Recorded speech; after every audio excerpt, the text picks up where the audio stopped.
आशा करता हूँ सभी लोग अच्छे से होंगे। तो हम कंटिन्यू करेंगे fluid masonry and reaction turbine, जो हम कर रहे थे उसे कंटिन्यू करेंगे। इससे पहले वाले क्लास में जस्ट कल ही जो अपलोड किया था उसमें हमने आपको सिखा दिया था what is the working basic mechanism of the reaction turbine. हमने रिएक्शन टरबाइन में एक एग्जाम्पल को लेके आपको समझाया था, जो कि है फ्रांसिस टरबाइन, जिसमें radially inward flow type of runner लगा हुआ रहता है। Radial inward flow type of runner लगा रहता है, जो कि है फ्रांसिस टरबाइन। उसके एग्जाम्पल को लेके मैंने समझाया और मैंने ये कहा था आपसे, चाहे वो एक्सियल फ्लो टरबाइन हो या रेडियली इनवर्ड फ्लो टरबाइन, हमारे पास रेडियल आउटवर्ड फ्लो टरबाइन भी होता है, हमने बताया रखा था, लेकिन वो हमारे सिलेबस में नहीं है, जो कि हमको नहीं पढ़ना है। हाँ, हालांकि उसके सारे कैलकुलेशंस, वेलोसिटी ट्रायंगल्स वगैरह हमने आपको डेवलप करके दिखा दिए थे जब रनर के कॉन्सेप्ट को एक्सप्लेन कर रहे थे, लेकिन that is out of syllabus, वो हमको पढ़नी नहीं है। हाँ, लेकिन radially outward flow type of runner आपका लगा रहता है सेंट्रीफ्यूगल पंप में, तो हम पंप जब पढ़ेंगे तो वहां पे उसकी एप्लीकेशन को और ज्यादा डिटेल में स्टडी करेंगे।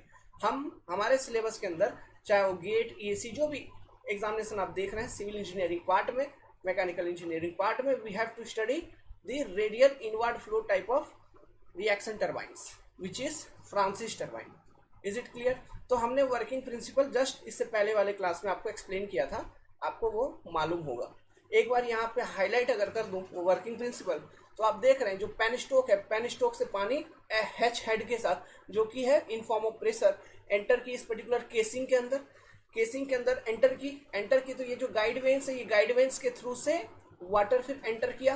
अब ये गाइड वेंस का काम क्या होता था, जो भी प्रेशर हेड है उसको पार्शियली वेलोसिटी हेड में कन्वर्ट करना, like nozzle is doing, but nozzle और इसमें एक डिफरेंस था, nozzle was converting the total pressure head into velocity form, but guide vanes आपका टोटल नहीं कन्वर्ट करता है, कुछ हेड जो प्रेशर हेड है उसको वेलोसिटी के फॉर्म में वो कन्वर्ट कर देता था, और बाकी का जो हेड था वो प्रेशर हेड के फॉर्म में ही रिमेन होता था। तो यहाँ पे जो गाइडवेंस था उसका रोल क्या था, उसका काम क्या था कि ये जो वाटर का जो फ्लो है उसको गाइड करे टुवर्ड्स द रनर। ठीक है, तो वाटर का फ्लो को गाइड करता था टुवर्ड्स द रनर। गाइड करने के बाद वाटर रनर पे एंट्री करेगी, ठीक है, रनर के ब्लेड पे एंट्री करेगी at point 1 with pressure energy and kinetic energy also. और जैसे जैसे रेडियली इस रनर के ब्लेड पे फ्लो करेगी, वाटर की प्रेशर एनर्जी डिक्रीज होते हुए चलेगा, काइनेटिक एनर्जी डिक्रीज होते हुए चलेगा। फिर वाटर जब एग्जिट करेगी तो at exit the pressure energy and kinetic energy of the exit water will be very much low. तो वो एग्जिट करने के बाद पानी आपका जाएगा सीधा का सीधा टेल रेस में। जो पानी एग्जिट करने के बाद टेल रेस में जाता है ना, एक ट्यूब यहाँ पे लगा हुआ रहता है, रनर के जस्ट नीचे एक ट्यूब लगा हुआ रहता है जिसको हम कहते हैं ड्राफ्ट ट्यूब। ड्राफ्ट ट्यूब को बहुत डिटेल में पढ़ेंगे, अभी कंपोनेंट्स में भी तो पढ़ेंगे ही पढ़ेंगे, लेकिन ड्राफ्ट ट्यूब के ऊपर हम अलग से 1-1.5 घंटे का क्लास लेंगे। वहाँ पे आपको वो टॉपिक बड़ी है, उसका मतलब बहुत सारे क्वेश्चंस आते हैं, तो उसको बहुत अच्छे तरीके से समझाएंगे अलग से उसको पार्ट करके। अभी कंपोनेंट में मैं आपको उसका एप्लीकेशन तो बताऊंगा, लेकिन आगे चल के और डिटेल में पढ़ेंगे ड्राफ्ट ट्यूब के बारे में। ठीक है, तो एक ड्राफ्ट ट्यूब लगी रहती है जो कि डाइवर्जिंग एरिया का ट्यूब रहता है, इस तरह का एक ट्यूब रहता है ऐसा। इस ट्यूब के थ्रू से पानी निकलती है बाहर और सीधा का सीधा टेल रेस में जाती है, और टेल रेस में ये जो पानी है टेल रेस के थ्रू से हम लेके चले जाते हैं रिवर के डाउन स्ट्रीम में, छोड़ देते हैं पानी को। तो ये बेसिक इसका वर्किंग प्रिंसिपल था। तो वो जो प्रेशर एंड काइनेटिक एनर्जी के साथ वाटर रनर के ब्लेड पे एंट्री करता था, तो उसका जो pressure and kinetic energy decrease हो रहा है ड्यूरिंग द फ्लो, वो डिक्रीज हो रहा है मतलब pressure and kinetic energy change हो रहा है मतलब वो किसी दूसरे फॉर्म में कन्वर्ट हो रहा होगा। एंड व्हाट फॉर्म में वो कन्वर्ट होता था, वो कन्वर्ट होता था इन फॉर्म ऑफ पावर। क्यों? क्योंकि जो काइनेटिक एनर्जी है उसके कारण इंपल्स फोर्स लग जाती थी, यहाँ पे देखिए Fi, एंड जो प्रेशर एनर्जी है उसके कारण लग जाता था लिफ्ट फोर्स, और ये दोनों ही impulse force and lift force is producing torque about the centre of the shaft which is rotating this particular runner, and mechanical power is developed. समझ गए बात को? एक रिलेटिव वेलोसिटी के कॉन्सेप्ट को भी हमने बताया था। हमने ये बताया था कि रिलेटिव वेलोसिटी के केस में हमने ये बताया था, जो ऑब्जर्वर है उसको ब्लेड के ऊपर ही बैठा दिया था। ओके, तो ऑब्जर्वर जब ब्लेड के ऊपर बैठ गया है तो उसको ये नहीं दिख रहा है कि रनर रोटेट कर रहा है, because for him that runner is stationary. अगर मी एज ए ऑब्जर्वर मैं ग्राउंड पे खड़ा हूँ और ये सिस्टम को देख रहा हूँ तो मुझे लगेगा कि रनर रोटेट हो रहा है, तो मुझे वर्क डन होता हुआ भी नजर आएगा, लेकिन ऑब्जर्वर को वर्क डन होता हुआ नजर नहीं आएगा, because he is on blade only. समझ रहे हो बात को, he is on blade only. इसलिए फिर उसके अकॉर्डिंग हमने रिलेटिव वेलोसिटी के कंसेप्ट को हमने देखा यहाँ पे, तो हमें ये पता चला कि always in case of reaction turbine the relative velocity at entry will be less than relative velocity at exit because pressure is decreasing. ये क्यों हो रहा है? प्रेशर इज डिक्रीजिंग, इसलिए ऐसा हो रहा है। Total head is constant, pressure hence pressure is decreasing from inlet to outlet, इसलिए रिलेटिव वेलोसिटी वाज इंक्रीजिंग। ये चीज हमने समझा था, देखा था इससे पहले वाली क्लास में। होप कि आपको क्लियर हो गया। अब आज की इस क्लास में जो हम अभी आगे बढ़ेंगे, we will continue with component of radial inward flow reaction turbine. जो कंपोनेंट्स हैं इसके ऊपर थोड़ा डिटेल एनालिसिस करेंगे। क्लियर है?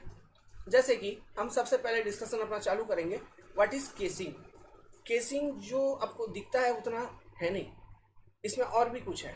तो हम कंपोनेंट से स्टार्ट करेंगे। तो make a heading component of radial inward flow reaction turbines. तो सुनिएगा, केसिंग के बारे में हम अभी बात करने वाले हैं। तो देखिए, ये जो केसिंग है बेसिकली ये क्या है, एक तरह का कवर टाइप का है जिसके अंदर ये रनर है। एक तरह का कवर है जिसके अंदर ये रनर है।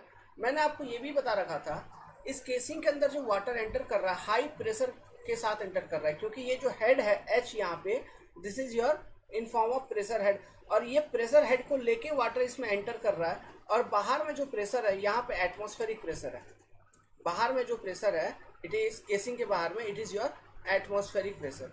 इसलिए ये जो केसिंग होना चाहिए, ये केसिंग मतलब प्रेशर को झेल पाए ऐसा होना चाहिए, मतलब लीक प्रूफ वगैरह होना चाहिए, काफी स्ट्रांग भी होना चाहिए, है ना। एक तो ये बात हो गई। अब दूसरा बात ये करते हैं, मान लीजिए केसिंग के अंदर जो डिस्चार्ज एंटर हो रही है, केसिंग के अंदर एक डिस्चार्ज तो एंटर हो रही है, एक कांस्टेंट रेट के साथ डिस्चार्ज एंटर हुई होगी जो पेनिस्टोक से आई। लेट्स सपोज केसिंग के अंदर जो डिस्चार्ज एंटर हो रही है, it is entering Q equal to 20 metre cube per second. 20 metre cube per second Q penstock से डिस्चार्ज आई जो कि इस केसिंग के अंदर एंटर हो गई। तो अब सोचो बात, तो ये जो डिस्चार्ज है Q equal to 20 metre cube per second, इसको मैं कैसे लिख सकता हूँ? Area into velocity. Q is expressed as area into velocity. Now what is this area? This is the cross section area of the casing. ये area क्या है? It is your cross section area of the casing. And what is this velocity? Velocity of flow of water in the casing.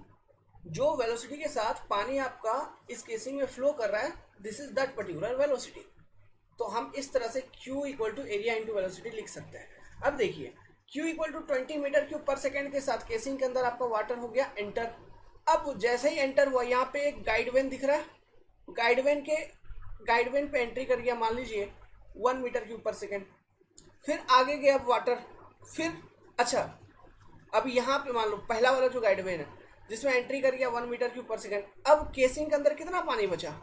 19 metre cube per second का discharge आपका बचा casing के अंदर में। फिर जैसे जैसे डिस्चार्ज आगे बढ़ेगा केसिंग के अंदर में, फिर दूसरे नेक्स्ट गाइड वेन के अंदर एंटर कर जाएगा और एंटर कर गया, मतलब अब कितना बचा? 18 बचा।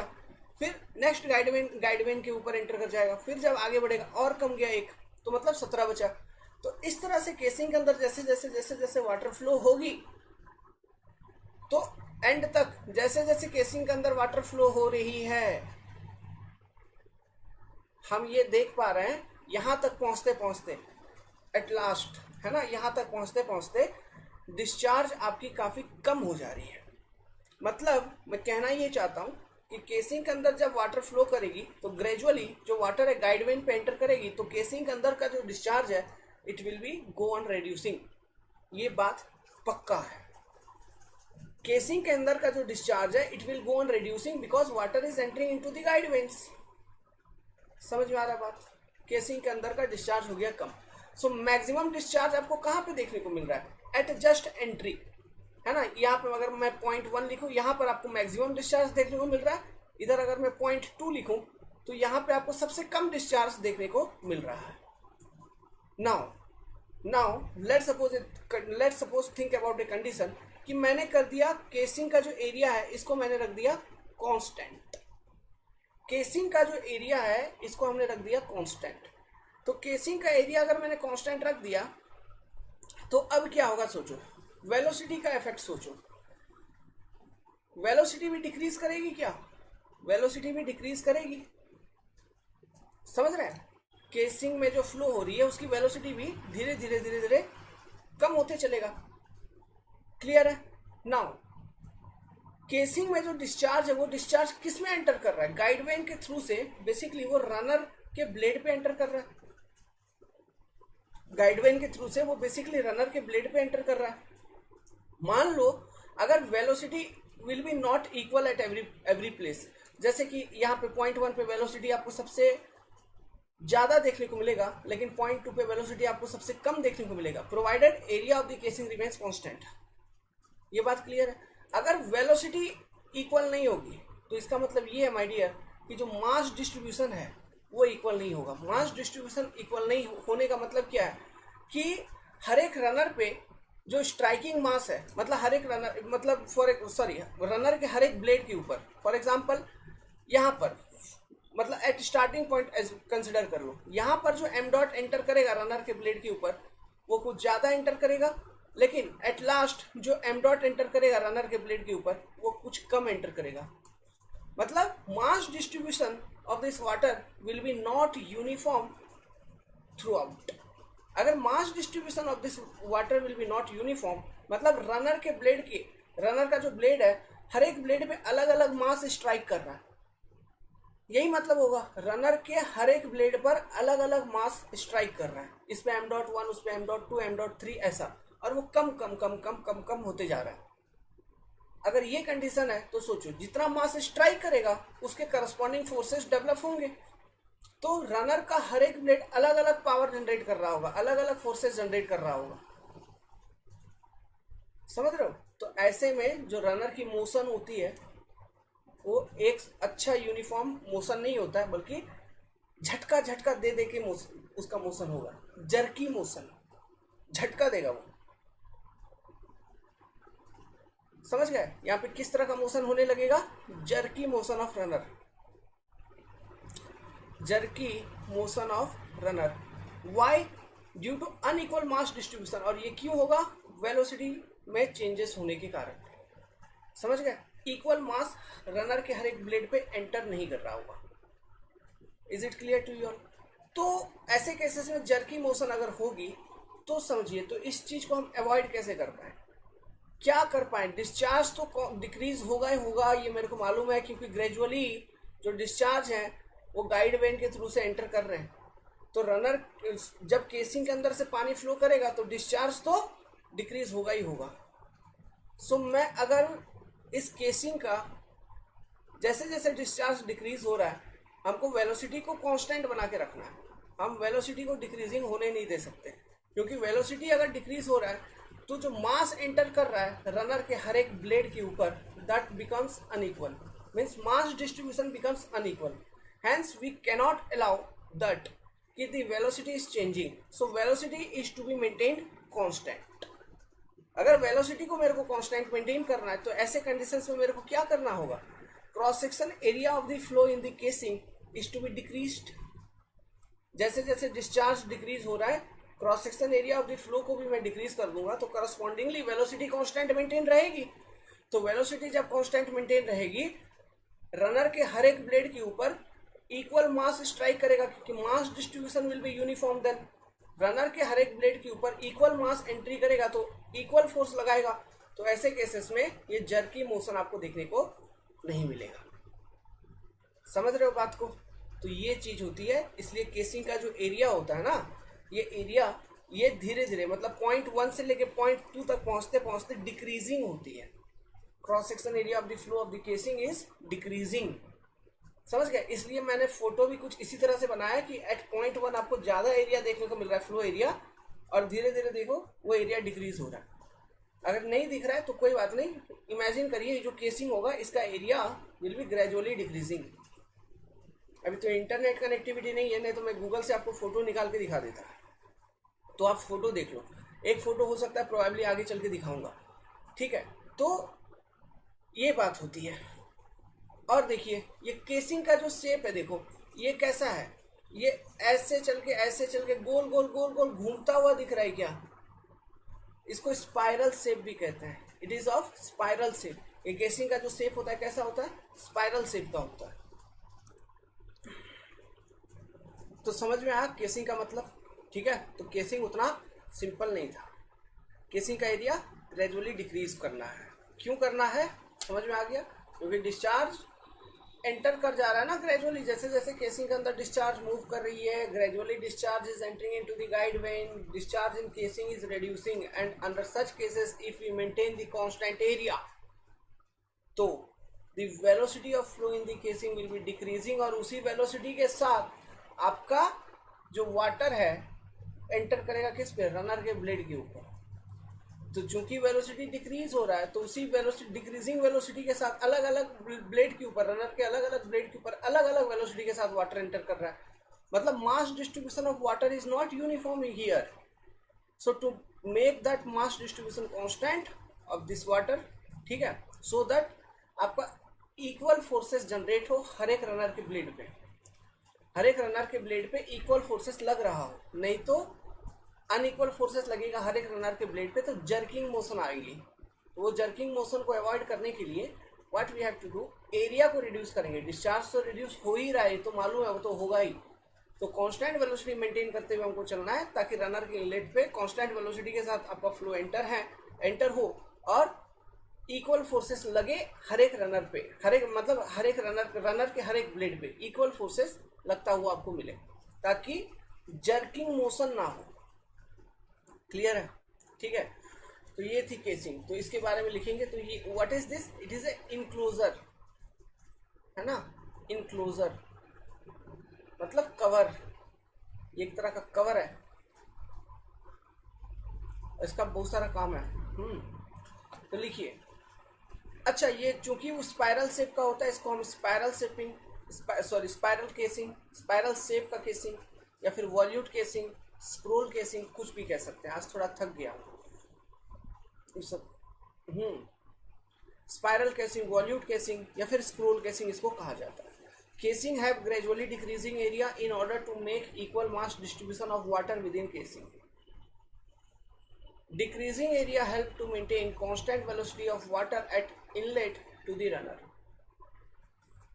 It must be leak proof, क्योंकि इसमें जो अंदर जो वाटर फ्लो हो रही है it is having some pressure which is greater than atmospheric pressure.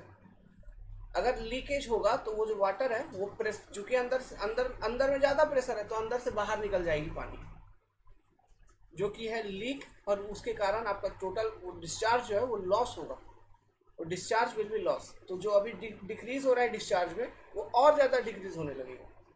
समझ गए बात को? ओवरऑल आपको केसिंग का फंक्शन समझ में आया? ठीक।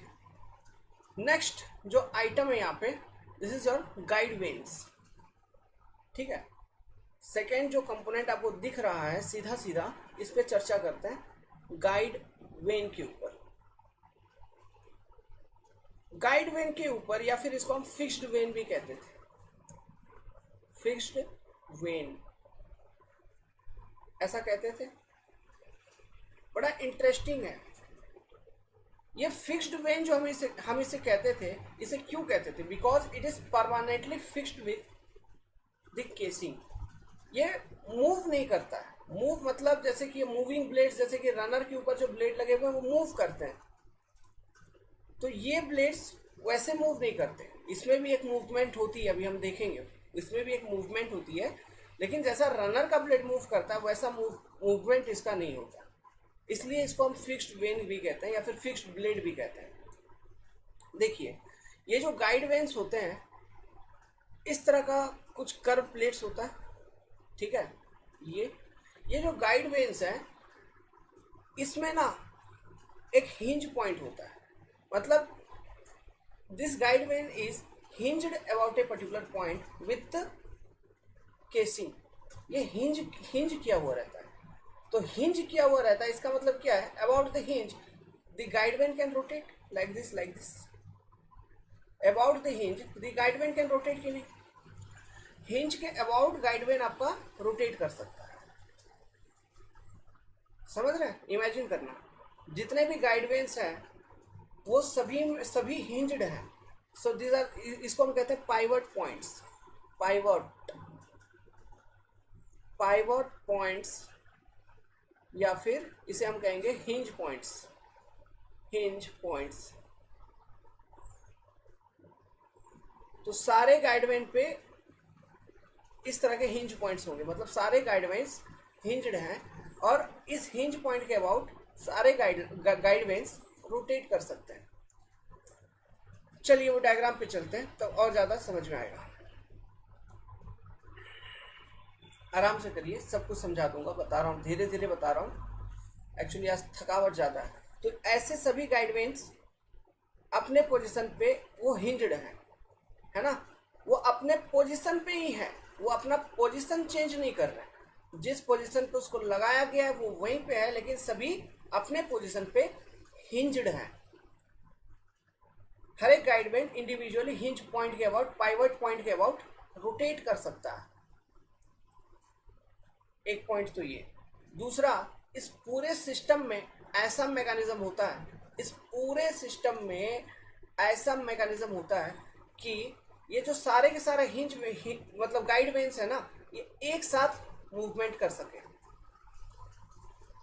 ऐसा मैकेनिज्म भी होता है, मतलब जैसे कि एक बटन दबा दिया तो ये सारा गाइड वेन्स एक साथ मूव कर रहा है, एक ही डायरेक्शन में एक साथ मूव कर रहा है। ऐसा भी मैकेनिज्म होता है इसमें, ठीक है। अब आपको याद है एक चीज, एक कॉन्सेप्ट हमने जब इंपल्स टरबाइन का केस बताया था, लोड एंड रनर स्पीड का कॉन्सेप्ट हमने बताया था।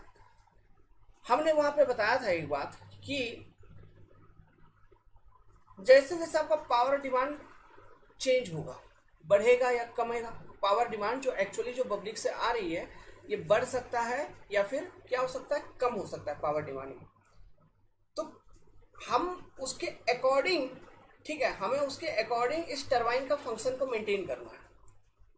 क्यों? आपने सारे कॉन्सेप्ट लर्न किए हुए हैं। पावर डिमांड वगैरह अगर चेंज होता है तो जो फ्रीक्वेंसी के साथ हमको इलेक्ट्रिसिटी प्रोड्यूस करना था, P/N/120, एक फॉर्मूला मैंने बताया था, है ना, तो वो फ्रीक्वेंसी मेरे को कांस्टेंट हमेशा मेंटेन करनी है। अगर वो फ्रीक्वेंसी मेरे को कांस्टेंट मेंटेन करनी है तो जो n का वैल्यू है, number of revolution per minute, इसे हमको कांस्टेंट मेंटेन करते हुए चलनी है। इसे हमको कांस्टेंट मेंटेन करते हुए चलनी है। तो ऐसे केसेस में जब हम देख रहे हैं कि पावर डिमांड इंक्रीज हो रही है या डिक्रीज हो रही है, तो ये जो number of revolution per minute दे रही थी ये कम या ज़्यादा हो जाती है, मतलब ये वैरी करता है। अगर ये वैरी करने लगता है, ये सारा कुछ एक्सप्लेन कर चुके हैं, जस्ट बता रहे हैं आपको। अगर वो number of revolution per minute vary करने लगता था तो आपने क्या देखा था, आपने ये देखा था कि फ्रीक्वेंसी चेंज हो रहा है, लेकिन हमको at a constant frequency of 50 hertz हम इलेक्ट्रिसिटी सप्लाई करते हैं in our India, because corresponding to the constant frequency of 50 hertz all our electrical appliances are designed. तो हमको फ्रीक्वेंसी मेंटेन करना है कांस्टेंट, उसके लिए हमको number of revolution per minute ये मेंटेन रखना होगा कांस्टेंट।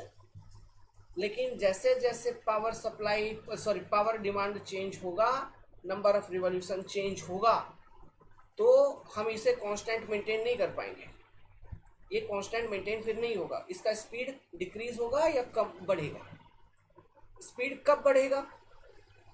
कॉन्सेप्ट याद करो मोटरसाइकिल वाला, जब बाइक पे लोड कम हो जाएगा एट कांस्टेंट एक्सेलरेशन स्पीड बढ़ेगा, मतलब पावर डिमांड जब डिक्रीज होगी, पावर डिमांड जब डिक्रीज हो जाएगी रनर का स्पीड हो जाएगा ज्यादा। पावर डिमांड जब इंक्रीज हो जाएगी रनर का स्पीड हो जाएगा कम, ठीक है। लोड और स्पीड में रिलेशन बताया था ना, load and speed of runner, ठीक है। लोड ज्यादा, स्पीड ऑफ रनर हो जाएगा कम, लोड होगा कम तो स्पीड ऑफ रनर हो जाएगा ज्यादा।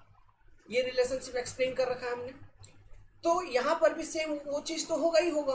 तो अगर वो चीज हो रहा है तो फॉर सप्लाइंग द, मतलब for electricity, for generation of electricity at constant frequency, what we have to maintain, हमको n का वैल्यू कांस्टेंट रखना है। तो वहां पर एक मैकेनिज्म आपने देखा था कि ये n का वैल्यू को कांस्टेंट हम कैसे रखते थे, ये n के वैल्यू को हम कांस्टेंट रखते थे by using the governor spear mechanism. Nozzle के अंदर हमने स्पीयर लगा दिया था। वो क्या करता था बेसिकली, वो डिस्चार्ज को कंट्रोल करता था, है ना, क्योंकि पावर जनरेशन जो है it is related to discharge. आपने रेडियल फ्लो रनर के केस में भी जो हमने पावर का फॉर्मूला निकाला था, क्या निकाला था, रो क्यू, ठीक है, rho into Q bracket VW1 into U1 plus VW2 into U2 into U, ये फॉर्मूला हमने निकाला था, ठीक है, नहीं बस इतना। तो ये फॉर्मूला जो हमने निकाला था, तो इसमें देखो ये फॉर्मूला में जो पावर है it is related to what, discharge. तो पावर जनरेशन को कंट्रोल करना है अगर हमें, तो डिस्चार्ज को कंट्रोल करना होगा, समझ गए? तो डिस्चार्ज को कंट्रोल करना होगा। तो यहाँ पे हम इन डिस्चार्ज को कैसे कंट्रोल करेंगे? वहां पे मैकेनिज्म था गवर्नर एंड स्पीयर वाला मैकेनिज्म, यहाँ पे क्या मैकेनिज्म है देखते हैं, इस बात को आप समझते हैं। समझ गए? हमने आपको ये भी बता रखा था कि इंपल्स टरबाइन में वो मैकेनिज्म अलग होता है और रिएक्शन टरबाइन में वो मैकेनिज्म होता है अलग। यहाँ पे जो मैकेनिज्म है इसको अंडरस्टूड करिएगा। देखिए कंडीशन क्या है, कंडीशन मान लीजिए कि आपका रनर का स्पीड हो जाएगा कम, मतलब लोड इंक्रीज कर गई, लोड हो गया ज्यादा। अच्छा छोड़ो, नहीं, पहला कंडीशन लेके चलो कि लोड हो गया डिक्रीज और रनर की स्पीड बढ़ गई है। लोड डिक्रीज हो गया मतलब पावर डिमांड हो गया कम, तो at the same time runner की स्पीड क्या होगी, इंक्रीज हो जाएगी। जब रनर की स्पीड इंक्रीज होगी तो देखिए एक्चुअली क्या होता है, ये जो बताता हूं यहाँ पे, ये चीज मैं इरेज करता हूं। इस बात को अगर लिखना है तो इसको नोट बना के, जो अभी लिखा है क्या केसिंग, उसके नीचे में ये नोट बना के लिख लो, यहां से यहां तक केसिंग के नीचे में आप नोट बना के लिख लो, ठीक है। बात को कंटिन्यू करते हैं। सुनना, ये जो गाइड वेन वाला पूरा मैकेनिज्म है, इससे जुड़ा हुआ रहता है आपका गवर्नर, यहां पर भी रहता है, यहां पर भी गवर्नर रहता है, ठीक है। गवर्नर यहां पर भी रहती है जो कि गाइड वेन मैकेनिज्म से जुड़ी हुई रहती है, और ये गवर्नर आपका रनर से भी जुड़ा हुआ रहता है, ठीक है। तभी तो रनर में जो रेस्पॉन्स आ रही है वो रेस्पॉन्स जो है गवर्नर को मालूम होगा, उसके अकॉर्डिंग वो एक्ट करेगा, काम करेगा। यही बेसिक थी गवर्नेंस ऑफ इंपल्स टरबाइन के कंसेप्ट को हमने देखा था। तो यहाँ पर भी गवर्नेंस की जरूरत पड़ेगी, तो उसकी मैकेनिज्म थोड़ी है अलग, डिफरेंट। सुनिएगा मैकेनिज्म क्या होता है। मान लो लोड हो गया डिक्रीज, मतलब पावर रिक्वायरमेंट हो गई डिक्रीज, तो हमको पावर रिक्वायरमेंट डिक्रीज होगी तो टरबाइन का जो ये जो रनर है जिस स्पीड के साथ रोटेट कर रहा था, तो चूंकि उसमें लोड हो गया डिक्रीज, तो अब वो ज्यादा तेजी से घूमने लगेगा। सिंपल सी बात है, ज्यादा तेजी से घूमने लगेगा। तो ज्यादा तेजी से घूमने लगेगा तो एट द सेम टाइम वो क्या कर देगा, ज्यादा पावर जनरेशन कर देगा, जो कि होगा हमारे लिए यूजलेस, वेस्ट हो जाएगा वो ज्यादा पावर, समझ रहे हैं। तो इसलिए हमको अकॉर्डिंगली उस पावर को फिर, मतलब ज्यादा पावर जनरेट करने लगेगा, फिर इलेक्ट्रिसिटी जो जनरेशन हो रहा है उसका फ्रीक्वेंसी चेंज हो गया, क्योंकि number of revolution per minute change हो रहा है ना। फ्रीक्वेंसी भी तो चेंज हो जाएगा, लेकिन हमको फ्रीक्वेंसी मेंटेन करना है कांस्टेंट, ये बहुत जरूरी बात है।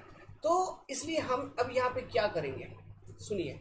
यहाँ पे होता क्या है, जैसे रनर का स्पीड ज्यादा बढ़ा तो ये जो गवर्नर लगा हुआ है, गवर्नर मैंने आपको समझा रखा था कैसा होता है, इंसान जैसा, ठीक है, मेरे जैसा। ये एक लीवर होती है, फिर इसके दो आर्म्स होते हैं, ओके, और दो आर्म्स के एंड पर स्टील बॉल्स लगे हुए होते हैं, इस तरह का होता है गवर्नर।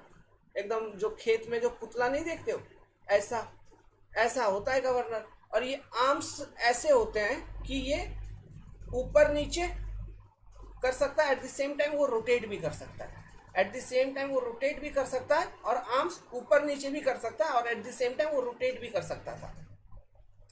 ऐसा सिस्टम यहाँ पे था। तो ये देखो, ये जो क्या है, जब क्या हो गया, जब हो गया आपका रनर का स्पीड ज्यादा, चूंकि ये रनर से गवर्नर भी कनेक्टेड है, तो गवर्नर का भी स्पीड हो जाएगा ज्यादा, गवर्नर भी तेजी से घूमने लगेगी। गवर्नर तेजी से घूमने लगी, इसकी स्पीड, मतलब पहले एक मोशन में गवर्नर घूम रही थी जैसा रनर घूम रहा था, जैसे ही लोड डिक्रीज हुआ रनर तेजी से घूमना चालू कर दिया, गवर्नर भी तेजी से घूमना चालू कर देगा। सेंट्रीफ्यूगल फोर्स की मैग्नीट्यूड बढ़ेगी। सेंट्रीफ्यूगल फोर्स क्या होता है, मास तो यहाँ पे कांस्टेंट है, जो स्टील बॉल का मास है it is constant, the radial distance from this particular lever, ये आर, ये भी constant, centrifugal force equal to mv square upon R, ठीक है। तो टेंजेंशियल वेलोसिटी बढ़ रही है, फिर यही होगा ना, ज्यादा तेजी से घूमने लगा मतलब टेंजेंशियल वेलोसिटी बढ़ा, क्योंकि टेंजेंशियल वेलोसिटी क्या होता है, ओमेगा इंटू आर, तो ओमेगा हो गया ज्यादा तो टेंजेंशियल वेलोसिटी हो गया ज्यादा, तो टेंजेंशियल वेलोसिटी v अगर ज्यादा हो गया तो mv स्क्वायर अपॉन आर, जो फॉर्मूला है इसके अकॉर्डिंग आप देख पा रहे हैं सेंट्रीफ्यूगल फोर्स बढ़ेगी। सेंट्रीफ्यूगल फोर्स जैसे ही बढ़ेगी तो ऐसे कंडीशंस में क्या होगा, ये गवर्नर का जो लीवर है वो तो रोटेट करता हुआ रहेगा, लेकिन सेम टाइम वो राइज भी करेगी, ऐसे ऊपर उठने लगेगी और रोटेट करने लगेगी, मतलब इस तरह से रोटेट कर रही होगी, समझ रहे हो, इस तरह से ऊपर उठ के ऊपर उठ जाएगी वो, मतलब ये लीवर अब ये हॉरिजॉन्टल पोजीशन पे रह के रोटेट नहीं कर रहा होगा, बल्कि इस तरह से आ गया होगा इस पोजीशन में ऐसा, और रोटेशन भी हो रहा होगा इसमें, ऐसे होके वो रोटेट कर रही होगी। जैसे सोचो ना कोई एक मतलब क्या बांध दो, एक रस्सी ले लो, उसके लास्ट में एक बॉल बांधो, उसको घुमाओ, बहुत तेजी से घुमाओ, जितना तेजी से घुमाते रहोगे देखना वो इंक्लाइंड हो जाएगा, ऊपर ऊपर एक सर्कल बना रही होगी, मतलब सेम लेवल पे जो हॉरिजॉन्टल लेवल पे रोटेट करने का कोशिश कर रहे हो उस लेवल पे रोटेट ना होके इस तरह से इंक्लाइंड होके ऊपर एक सर्कल बना रहा होगा, आपका हाथ यहाँ पे होगा लेकिन रस्सी ऐसे निकल रही होगी, जितना ज्यादा तेजी से घुमाओगे सेंट्रीफ्यूगल फोर्स बढ़ रही है, इस कारण से वो होता है। टेंजेंशियल वेलोसिटी बढ़ गई, सेंट्रीफ्यूगल फोर्स बढ़ गई, समझ गए बात को। तो जब ये चीज होगा तो गवर्नर को हो गया पता चल गया कि गड़बड़ है, गड़बड़ है। क्या गड़बड़ है, रनर का स्पीड हो गया ज्यादा, कम करना होगा, जो स्पीड पे वो चल रहा था वही मेंटेन करना है, नहीं तो फ्रीक्वेंसी हो जाएगा चेंज, क्लियर है, तो फ्रीक्वेंसी हो जाएगा चेंज, तो जो स्पीड पे चल रहा था उसी स्पीड को हमको मेंटेन करना है, ये मालूम हो जाएगा रनर गवर्नर को। तो अब गवर्नर क्या करेगा, देखो जहां जैसे वहां पे हमको क्या करना है, अगर स्पीड ज्यादा बढ़ गई है मतलब जो डिस्चार्ज उसमें जा रही है, मतलब किस पे, रनर के ब्लेड के ऊपर जो डिस्चार्ज जा रही है उसको कम करना होगा, जो डिस्चार्ज जा रहा है उसको कम करना होगा। इंपल्स टरबाइन केस में याद करिए डियर, स्पीयर को अंदर कर देता था, स्पीयर को क्या करता था, अंदर कर देता था, ठीक है। यहाँ पे क्या करेगा ये गवर्नर, ये जो गाइड वेंस है, ठीक है, इसको हमने क्या बोला था कि गाइड वेंस अपने पाइवट पॉइंट पे हिंज रहते हैं, अपने पोजीशन पे वो रोटेट कर सकते हैं। तो सोचो अब ये क्या करेगा ना, ये गवर्नर ये गाइड वेन को, जैसे मान लो ऐसा है, अभी ये दो गाइड वेन इस तरह से प्लेस्ड है, ऐसे प्लेस्ड है दो गाइड वेन, ऐसे मान लो, इसको रोटेट करवाएगा ऐसा, धीरे धीरे रोटेट करवाएगा ऐसा, मतलब area between two guide when को वो डिक्रीज करेगा। Area between two guide when को अगर डिक्रीज कर रहे हैं, देखिए ऐसे ऐसे गाइड वेन, अभी मान लो इस तरह से कैसे देख पाओगे, ऐसे मान लो ऐसे अभी गाइड वेन है, समझो बात को, इस तरह से भी गाइड वेन है, ठीक है, यहाँ पे रनर का ब्लेड, यहाँ पे है रनर का ब्लेड, और इस तरह से गाइड वेन्स ऐसे, ठीक है। तो अब चूंकि स्पीड बढ़ गया है तो आपको स्पीड को डिक्रीज करना है, जो स्पीड ओरिजिनल था उस स्पीड पे लाना है, तो डिस्चार्ज कमाना होगा। तो कैसे कमाएंगे डिस्चार्ज, यही दो गाइड वेन के बीच से तो फ्लो होके जा रहा है, और हमने ये भी बोला था गाइड वेन्स को इस तरह से अपने ओरिजिनल स्टेट में प्लेस्ड होते हैं कि area between two guide veins gradually decreases, है ना, वो चीज वो कॉन्सेप्ट हमने डिस्कस किया था मैकेनिज्म में।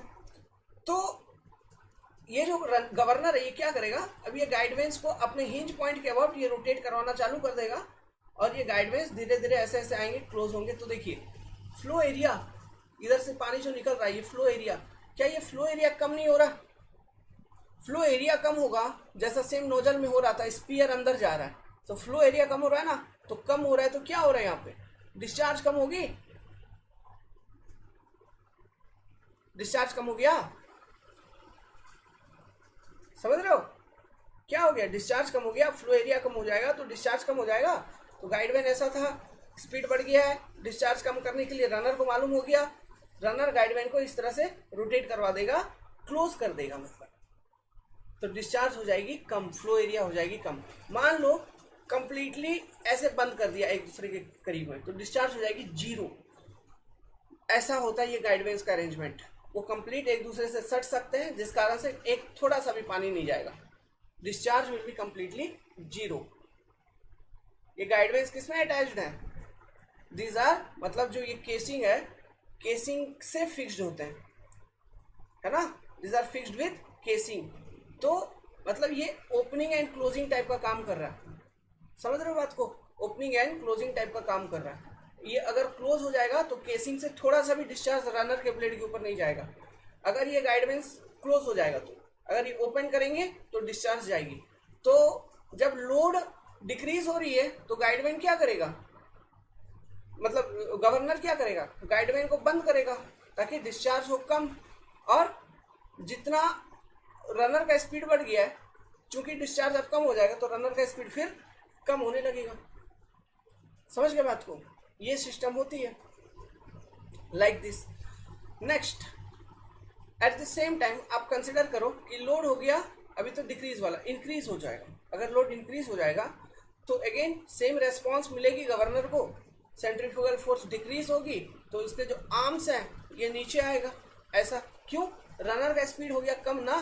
लोड अगर इंक्रीज होगा तो रनर एक कांस्टेंट स्पीड पे इंक्रीज रोटेट कर रहा था, कांस्टेंट स्पीड पे, लोड हो गया इंक्रीज, तो मतलब अब उसको ज्यादा तेजी से रोटेट करने की जरूरत है, लेकिन वो कर नहीं पा रहा, तो स्पीड हो गया उसका स्लो। लोड हो गया इंक्रीज, मतलब वो कर नहीं पा रहा है ना, जितने के करस्पॉन्डिंग उसको करना वो कर नहीं पा रहा है। समझ गए? तो स्पीड हो गया उसका स्लो। तो उसका स्लो स्पीड हो गया, तो ऐसे केसेस में गवर्नर को मालूम हो जाएगा, क्या मालूम हो जाएगा कि क्यों, उस पर सेंट्रीफ्यूगल फोर्स डिक्रीज होगी, है ना। तो ये आर्म्स जो है उसके नीचे जाएंगे, मतलब इस पोजीशन को फिर आर्म उसका जो आर्म्स है वो इस पोजीशन को एक्वायर करेगा इस तरह से, ऐसा।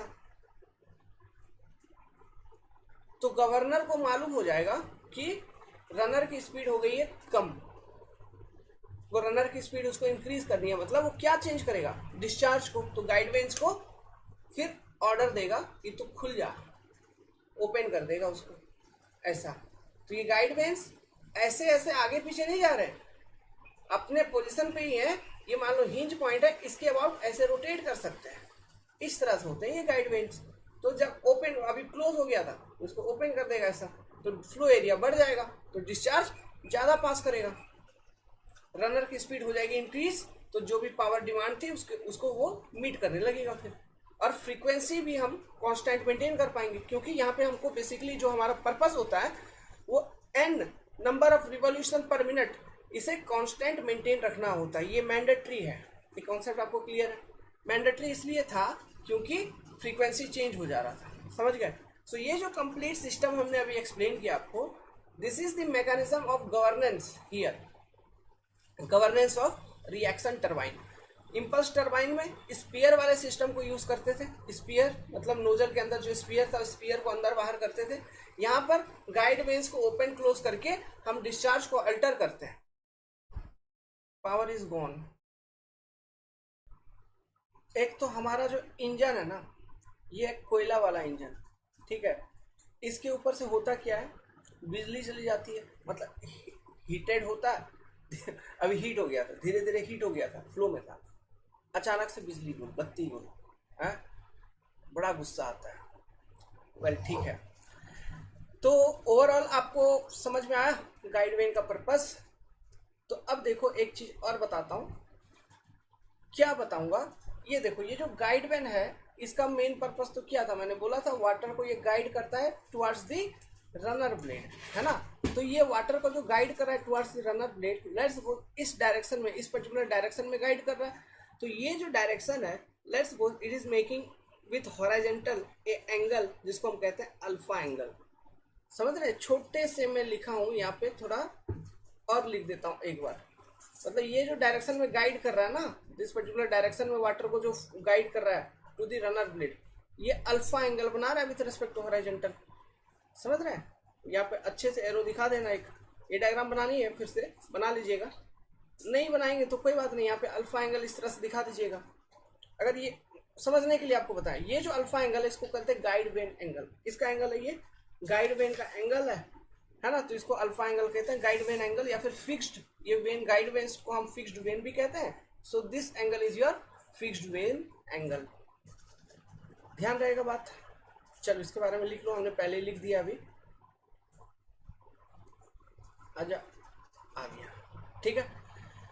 तो ये जो एंगल है ये कैसा है, इस तरह से वाटर को गाइड करता है ये ऐसा। तो with respect to this horizontal ये जो एंगल बना रहा है इसको कहते हैं alpha, and this alpha is your guide vane angle, guide vane angle और फिक्स्ड वेन एंगल, इसी को कहेंगे फिक्स्ड वेन एंगल। अभी हीट होने दो, धीरे धीरे हीट हो रहा है। मूड में आने तो पढ़ाई। चलो ये डायग्राम बना लो आप, ठीक है। उसके बाद लिखना चालू करो। पहला point, these vanes are provided with hinge point about which they can rotate. सबसे पहला तो these vanes are provided with hinge point about which they can rotate. These are there sorry second point, there is such mechanism that हमारा writing पे मत जाना, हमारा writing ऐसा ही रहता है। ये तो अभी बहुत साफ राइटिंग है मेरा, okay, means it is my very good hand writing. जब मैं बहुत छोटा था ना तो कोई नहीं पढ़ पाता था, मैं दिखाऊंगा कभी। बचपन का कोई अभी है नहीं, खोजूंगा कहीं मिल जाएगा तो है, गांव में रखा हुआ है, कभी गांव जाऊंगा तो लेके आऊंगा, दिखाऊंगा। लिखिए, there is such a mechanism that all the guide vanes, सारे guide vanes can rotate simultaneously, एक साथ वो रोटेट कर सकते हैं सारे गाइड वेन्स। किसकी मदद से? With the help of governor. Governor यहाँ पर भी रहता है, तो with the help of governor सारे गाइड वेन्स एक साथ रोटेट कर सकते हैं। नेक्स्ट लिखेंगे आगे। नेक्स्ट अगला point, this helps in controlling the discharge. This helps in what? Controlling the discharge. क्या? Rotating of the guide vane with the help of governor. This helps in controlling the discharge to maintain a constant speed of the runner. Runner का एक constant speed को maintain करना है, इसलिए discharge को control करना जरूरी है। In order to supply the electricity at constant frequency. अच्छा, इलेक्ट्रिसिटी जनरेट करना किसका काम है?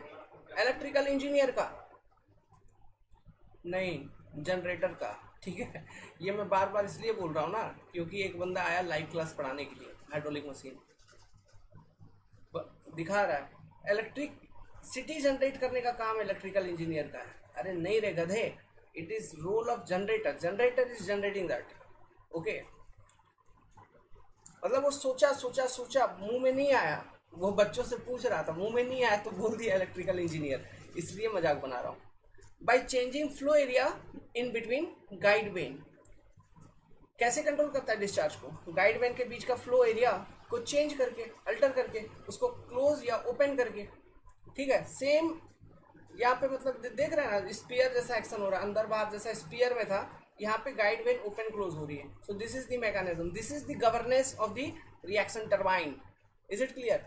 तो मान लो governance of the reaction turbine के ऊपर कॉन्सेप्ट लिखने को आएगा, can you write now? Do you have potential to write it? क्या लिख सकते हो अपने आप? Yes I can. क्यों? हमें समझ में है ना। सबसे कहाँ से शुरू करोगे? लोड से कहानी शुरू करना, ठीक है।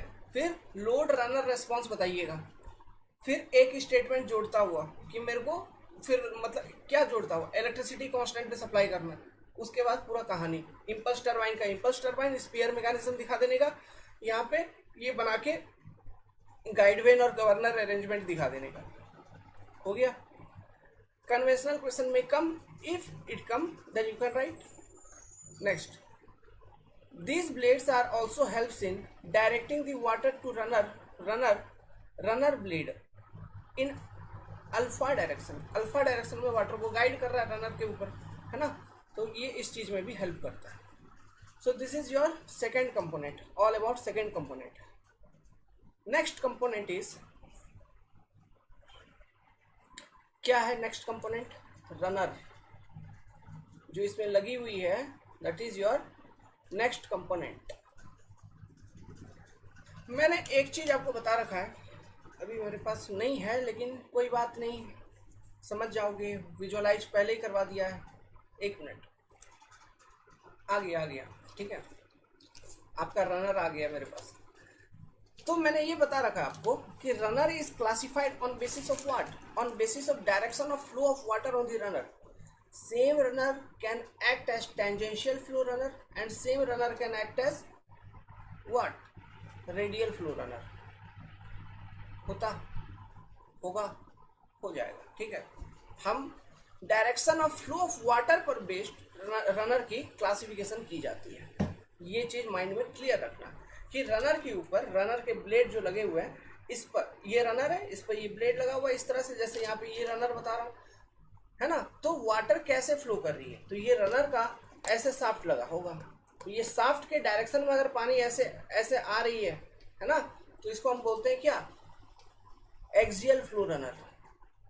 एक्सियल फ्लो रनर मतलब एक्सियली फ्लो करेगी। देखो ये रनर है, ये रनर है, कहने का मतलब है रनर ऐसे रोटेट करेगा, ठीक है, रनर ऐसे रोटेट कर रहा होगा, तो इस डायरेक्शन में फ्लो आएगी और इसी डायरेक्शन में एग्जिट भी कर जाएगी। एक्सियल डायरेक्शन में आई, एक्सियल डायरेक्शन से ही बाहर निकल गई और रनर सिस्टम से, तो उसको कहते हैं एक्सियल फ्लो रनर। नाउ मान लो रेडियल डायरेक्शन में आई, जैसे यहाँ पे अभी दिखा रहा हूँ, रेडियल डायरेक्शन में आई, रेडियल डायरेक्शन से बाहर निकल गई, है ना, रेडियल डायरेक्शन में आई, रेडियल डायरेक्शन से बाहर निकल गई, उसे हम कहेंगे रेडियल फ्लो रनर। और एक मैंने बता रखा है रनर के टेंजेंशियल, ऐसा this direction, it is your tangential direction, tangential direction में आई, टेंजेंशियली वो बाहर भी निकल गई, that is your tangential flow runner. समझ रहे हैं। और एक होता है मिक्स्ड फ्लो रनर। तो यहाँ पर चूंकि हम रिएक्शन टरबाइन पढ़ रहे हैं, तो यहाँ पर तो वो टेंजेंशियल फ्लो रनर का यूज ही नहीं होता, तो हम उसको देखेंगे ही नहीं, क्योंकि ये कंपोनेंट ऑफ रिएक्शन टरबाइन हम पढ़ रहे हैं। तो in reaction turbine which type of runners are generally use, then this is your first case what we seen in Francis turbine, that is radial flow runner. Radial flow runner. अब ये जो radial flow runner है, इसमें भी Francis turbine के case में हम देख रहे हैं inward radial, inward radial. Inward radial flow कहने का मतलब है रनर के आउटर फेरीफेरी से वाटर एंटर हो रहा है, रेडियली फ्लो करके इनर फेरीफेरी से एग्जिट करेगी, this is your inward radial flow, जो कि हम देख रहे हैं किसमें, in case of Francis turbine. Is it clear to you all. Second जो होती है, इट इज योर, मतलब यहाँ पे रिएक्शन टरबाइन के केसेस में we use axial flow runner, axial flow runner. इसका एग्जांपल मैं अगर बताऊं, आपको मालूम है कैप्लान टरबाइन, ये सब बार बार इसलिए बताता हूं ताकि याद रह जाए, भूलो नहीं, एग्जाम में आते हैं। And propeller type, propeller type आपको याद किया, आप तो डिजाइन ही करने वाले हो सब चीज, तो बाय डिफॉल्ट याद रहेगी, क्योंकि यहाँ पे याद करने वाली कोई मैकेनिज्म ही नहीं है। बस एग्जाम्पल ये नाम याद रखिएगा, बस होता है कभी कभी कुछ कुछ बच्चे के दिमाग में असर नहीं करता ज्यादा। तीसरा जो है वो क्या होता है, it is your mixed flow, mixed flow type.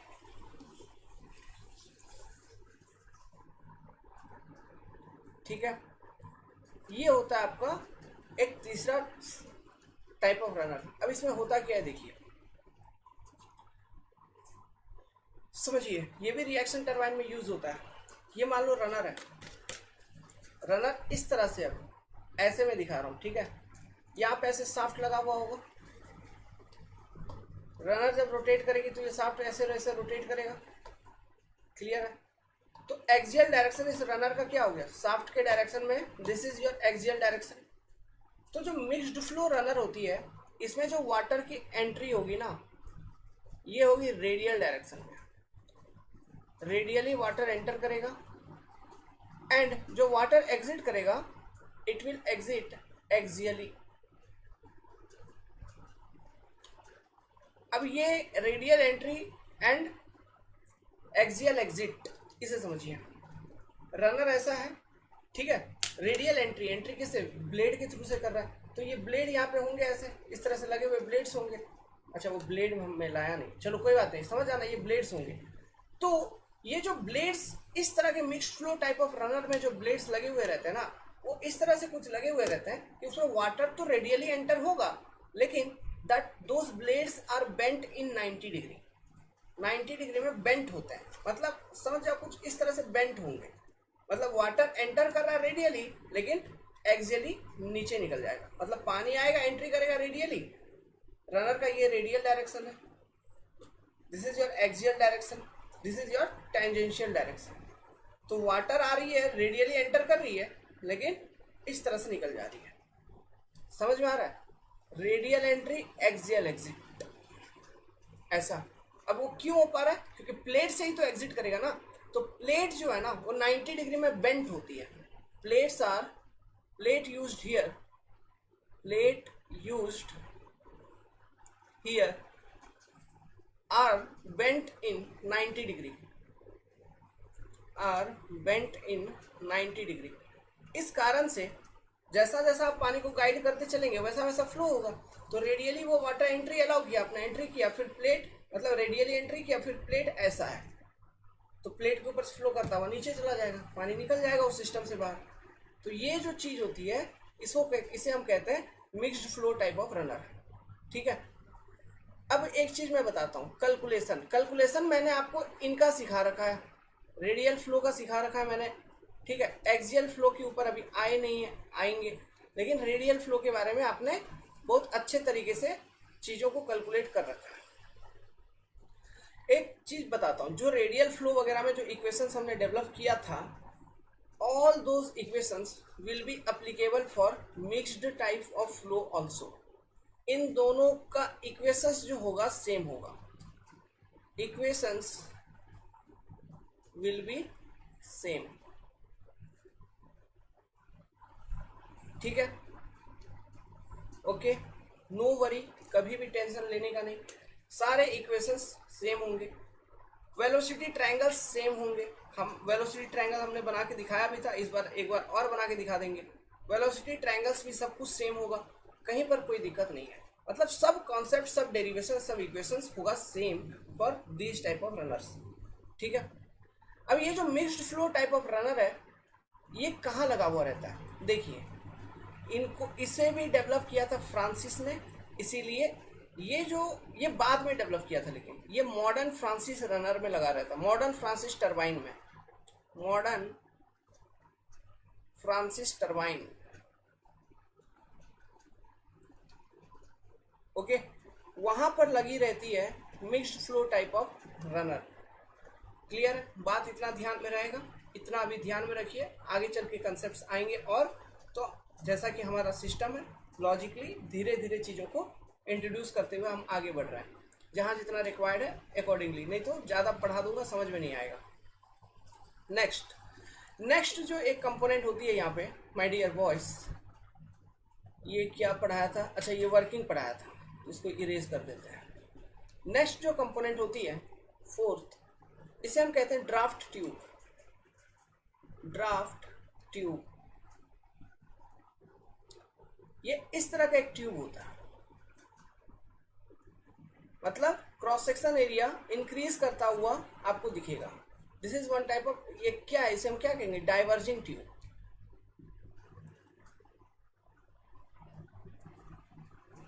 इसके ऊपर डिटेल में हम क्लास करेंगे अलग से। अभी के लिए ये ध्यान रखिए ये कहाँ लगा रहता है, ध्यान में रखो। हम ड्राफ्ट ट्यूब के साथ भी फोटो बना के आपको दिखाएंगे रनर का, इस टरबाइन का, अभी डायग्राम्स बनाएंगे उसमें सब समझ में आएगा, नॉट टू वरी।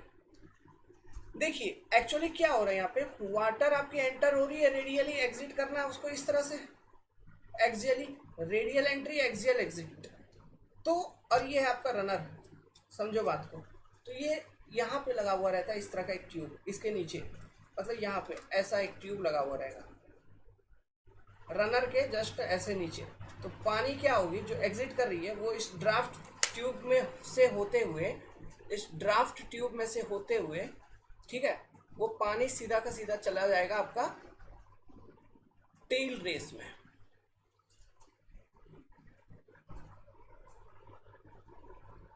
और टेल रेस से down stream of the river.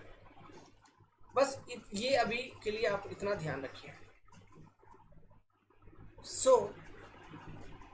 चूंकि ये कौन से पानी को लेके जा रहा है टेल रेस में, जो पानी रनर से एग्जिट कर रहा है, जो पानी रनर से एग्जिट कर रहा है, सो इसको हमको कहाँ पे लगाना चाहिए, it is installed eight exit of the runner, it is installed eight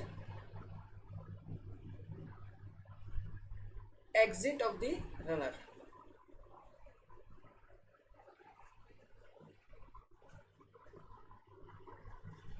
diverging area का ये होता है एक ट्यूब, और इसका काम क्या है, जो वाटर रनर से एग्जिट कर रहा है यहाँ पर रिएक्शन टरबाइन के केस में, ये केवल रिएक्शन टरबाइन में ही होता है।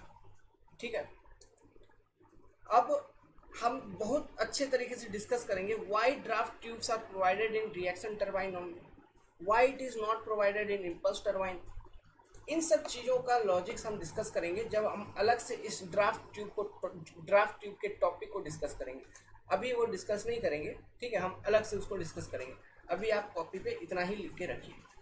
इसके आगे हम करेंगे वेलोसिटी ट्रायंगल्स वगैरह का कॉन्सेप्ट्स और इसके एनालिसिस को अभी करेंगे, ठीक है। सो अभी मैं क्या करता हूँ, आप यहाँ तक देखिए, नोट्स बनाइए अच्छे से। I am ending and uploading.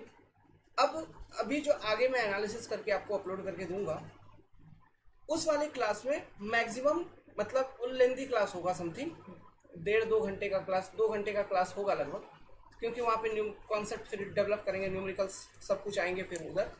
तो that class will be lengthy. I am going to prepare that. मैं अभी कंटिन्यूसली वो बनाते चलूँगा। आप यहाँ तक नोट्स बना के रेडी रखो, यहाँ तक रिवाइज करके रेडी रखो। अब ये सारे यूजेस, इससे पहले जितने भी एप्लीकेशंस, जो भी कॉन्सेप्ट मैंने एक्सप्लेन किए थे, नेक्स्ट वाले क्लास में आपके यूज होंगे। तो यहाँ तक के क्लासेस को आप अच्छे तरीके से रिवाइज करके रखिए, ठीक है। तो प्रोबेबली जो नेक्स्ट वाला क्लास है, अभी तो मैं बनाना चालू करूँगा, तो अभी लगभग 8:30 बज रहा है, ठीक है, 8:30 के अराउंड टाइम हो रही है। तो अभी मैं इसको बनाना चालू करूँगा। तो ये आपको आज कौन सा तारीख है, मतलब ये वाला वीडियो जिस दिन अपलोड हो रहा है उसके नेक्स्ट डे ही आपको अवेलेबल होगा, ठीक है।